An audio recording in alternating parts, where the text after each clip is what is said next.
Willkommen zu einer neuen Folge von Deutsch einfach gemacht. Heute wird es bunt, im wahrsten Sinne des Wortes. Ich freue mich, dass du wieder eingeschaltet hast, um deinem Deutsch mehr Farbe, Gefühl und Präzision zu verleihen. In unserer letzten Folge haben wir die Melodie des deutschen Satzes erkundet, wie man mit Rhythmus und Struktur ganze Gedanken zum Klingen bringt. Heute malen wir weiter. Wir zoomen hinein in die Details, in die kleinen, aber kraftvollen Pinselstriche, die deinen Sätzen Leben einhauchen, die Adjektivendungen. Heute füllen wir diesen Rahmen mit Farbe. Wir zoomen wieder auf die Details, auf die kleinen, aber unglaublich wichtigen Pinselstriche, die einem Satz erst richtig Tiefe, Gefühl und Präzision verleihen. Es geht um ein Thema, das vielen Deutschlernern Kopfzerbrechen bereitet. Ein Thema, das oft als der Endungssalat bezeichnet wird. Es geht um die Adjektivendungen. Ja, genau, es geht um diese kleinen Anhängsel e, n, em, r und s, die an Adjektive wie gut, schön oder interessant drangehängt werden. Vielleicht hast du dich schon oft gefragt, warum heißt es mal der gute Mann, dann ein guter Mann und manchmal mit gutem Mann. Ich verspreche dir, das ist kein Chaos. Es ist ein System. Ein unglaublich logisches und elegantes System. Wir werden heute nicht einfach nur trockene Grammatiktabellen durchgehen, stattdessen werden wir das Warum dahinter verstehen. Du wirst lernen, dass diese Endungen kleine, hilfreiche Informanten sind, die dir alles Wichtige über das Substantiv verraten. Wir verbinden heute harte Grammatik mit echtem Sprachgefühl, damit du am Ende nicht nur die Regel kennst, sondern auch fühlst, wann welche Endung richtig ist. Bist du bereit, deiner Sprache Farbe zu verleihen? Dann lass uns anfangen. Das große Warum. Wozu gibt es Adjektivendungen überhaupt? Bevor wir uns die Endungen im Detail ansehen, müssen wir die wichtigste Frage von allen klären. Warum macht die deutsche Sprache das überhaupt? Im Englischen zum Beispiel ist es so viel einfacher. The good man, a good man, with a good man. Das Adjektiv good verändert sich nie. Warum also dieser Aufwand im Deutschen? Die Antwort ist faszinierend. Die Adjektivendung ist ein kleiner Service, ein eingebauter Informationschip. Ein deutsches Adjektiv ist nicht nur ein Wie-Wort, das beschreibt, wie etwas ist, es ist auch ein kleiner Wegweiser, der uns wichtige grammatische Informationen über das Substantiv gibt, das es beschreibt. Welche Informationen sind das? Es sind genau 3 Dinge. Das Geschlecht, ist das Substantiv maskulin, der, feminin, die oder neutral, das? Die Anzahl, Numerus, ist es Singular, Einzahl oder Plural, Mehrzahl? Der Fall, Kasus, welche Rolle spielt das Substantiv im Satz? Ist es Subjekt, Nominativ, direktes Objekt, Akkusativ, indirektes Objekt, Dativ oder zeigt es einen Besitz an, Genitiv? Die Adjektivendung ist also ein winziger, aber super fleißiger Helfer, der all diese Informationen in sich trägt. Statt Chaos ist es also eigentlich eine zusätzliche Hilfe, die die Beziehungen der Wörter im Satz klarer macht. Und wenn wir das verstanden haben, können wir uns das System dahinter ansehen. Und dieses System lässt sich am besten in 3 klare Szenarien unterteilen. Die 3 Szenarien. Das System hinter dem Endungssalat. Um die Adjektivendungen zu meistern, musst du dir keine 50 verschiedenen Regeln merken. Du musst nur lernen, 3 Situationen zu unterscheiden. Die Endung eines Adjektivs hängt nämlich immer davon ab, welcher Begleiter, also welcher Artikel vor ihm steht. Szenario 1. Nach einem bestimmten Artikel. Der, die, das, den, dem. Ich nenne das die faule Endung. Warum? Weil der bestimmte Artikel, zum Beispiel den oder dem, schon ein starkes Signal sendet. Er verrät uns bereits fast alles über Geschlecht und Fall. Das Adjektiv muss also nicht mehr viel arbeiten. Es kann faul sein. In diesem Fall sind die Endungen super einfach.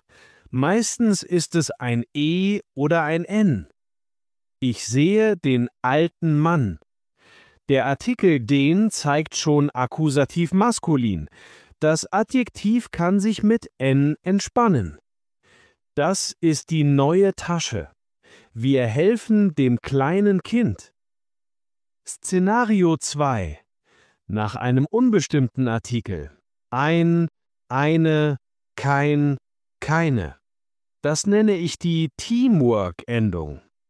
Hier ist die Situation ein bisschen anders. Der unbestimmte Artikel ist manchmal nicht so informativ. Das Wort ein zum Beispiel kann für ein maskulines Substantiv im Nominativ stehen, ein Tisch, oder für ein neutrales Substantiv im Nominativ, ein Buch. Woher soll man also das Geschlecht wissen? Genau hier springt das Adjektiv ein und hilft im Team. Es übernimmt die Endung, die der bestimmte Artikel an dieser Stelle hätte. Hier steht ein alter Tisch. Das Adjektiv übernimmt das R von der Tisch, um das Geschlecht klarzumachen. Ich habe ein neues Buch. Das Adjektiv übernimmt das S von das Buch. In den anderen Fällen, wo der Artikel schon wieder klarer ist, zum Beispiel einen oder einem, kann das Adjektiv wieder faul sein und meistens die Endung N nehmen. Szenario 3. Ohne Artikel. Das ist die Superheldenendung. Was passiert, wenn gar kein Artikel da ist, der dem Adjektiv helfen könnte? Dann muss das Adjektiv zum Superhelden werden. Es muss die ganze Arbeit alleine machen und die volle Information über Geschlecht und Fall tragen. In diesem Fall zieht es sich quasi das Kostüm des bestimmten Artikels an und übernimmt dessen Endung. Hier gibt es frisches Brot. Es übernimmt das S von das Brot. Kalter Kaffee schmeckt nicht. Es übernimmt das R von der Kaffee. Ich trinke gerne mit guten Freunden. Dativ Plural, hier ist die Endung immer N. Wenn du deine Sätze in diese 3 Szenarien einteilst, faul, Teamwork oder Superheld, hast du schon das Grundprinzip verstanden.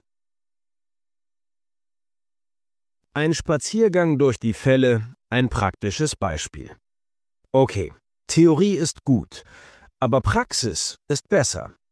Nehmen wir ein Substantiv und begleiten es auf einer kleinen Reise durch die 3 Szenarien und die wichtigsten Fälle. Unser Begleiter heute ist der rote Apfel. Szenario 1. Mit bestimmten Artikel. Faule Endung.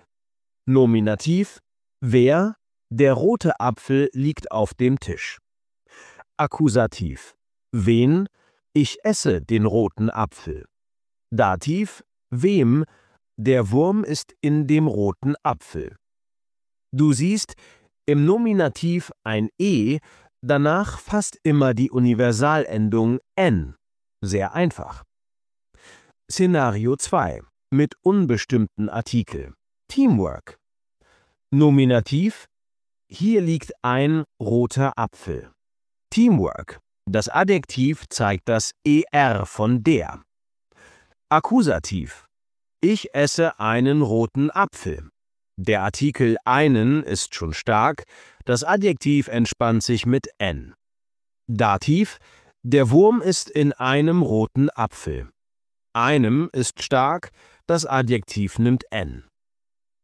Szenario 3: Ohne Artikel, Superheldenendung. Nominativ: Roter Apfel gesucht. Der Superheld zeigt das ER von der. Akkusativ: Ich möchte bitte roten Apfel. Der Superheld zeigt das EN von den. Dativ: Ein Kuchen mit rotem Apfel. Der Superheld zeigt das EM von dem. Wenn du dir diese 3 Wege anschaust, siehst du das System. Die Information über den Fall und das Geschlecht muss immer irgendwie ausgedrückt werden. Entweder macht es der Artikel oder das Adjektiv muss helfen oder die Arbeit sogar ganz alleine machen. Die 2 goldenen Regeln zur Vereinfachung. Das war jetzt natürlich sehr detailliert, aber ich habe dir versprochen, dass es auch einfacher geht. Für den Alltag und um ein gutes Sprachgefühl zu entwickeln, gibt es 2 goldene Regeln, die dir in 80% der Fälle helfen werden.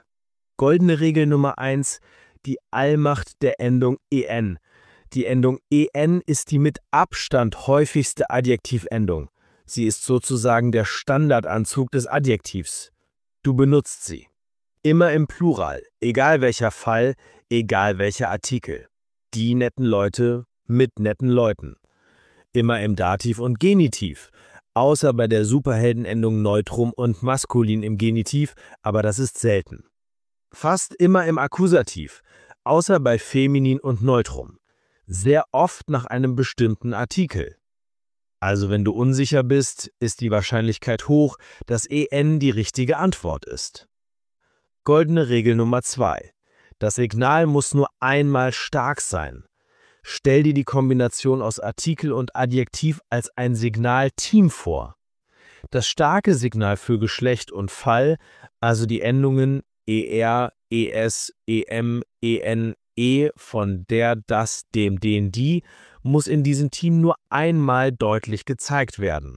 Der Gute. Der ist stark, Gute ist schwach. Ein Guter, ein ist schwach, Guter ist stark. Wenn du anfängst, in diesem Signalsystem zu denken, entwickelst du das berühmte Sprachgefühl. Und so fügen sich die Pinselstriche zu einem vollständigen Bild zusammen. Die Adjektivendungen sind keine willkürliche Schikane der deutschen Sprache. Sie sind ein intelligentes System, das Klarheit schafft und deiner Sprache eine unglaubliche Präzision verleiht. Fassen wir die Farbenlehre noch einmal zusammen. Adjektivendungen sind Informationschips für Geschlecht, Anzahl und Fall. Unterscheide die 3 Szenarien. Die faule Endung nach der, die, das, die Teamwork-Endung nach ein, eine und die Superheldenendung ohne Artikel. Im Zweifel ist die Endung en oft dein bester Freund. Denk an das Signalsystem. Das starke Signal für Fall und Genus muss nur einmal im Team aus Artikel und Adjektiv gezeigt werden. Mein Tipp für dich: Werde zum Farbendetektiv. Nimm dir einen kurzen deutschen Text und markiere alle Adjektive mit ihren Endungen. Frage dich bei jedem Einzelnen: Welches der 3 Szenarien ist das hier? Warum hat es genau diese Endung? Du wirst sehen, wie schnell du das Muster erkennst und das Chaos sich in eine wunderschöne Ordnung verwandelt. Vielen Dank, dass du heute wieder dabei warst. Wenn du das Gefühl hast, dass dein Bild von der deutschen Grammatik heute ein paar klarere Farben bekommen hat, dann freue ich mich riesig über eine Bewertung oder ein Abo. In der nächsten Folge lüften wir das Geheimnis der 4 Fälle, den unsichtbaren Code der deutschen Grammatik. Wir fragen uns: Wer, wen, wem, wessen und entdecken, wie sich jedes Wort im Satz seine eigene Rolle sucht. Bis zum nächsten Mal bei Deutsch einfach gemacht. Tschüss und alles Gute!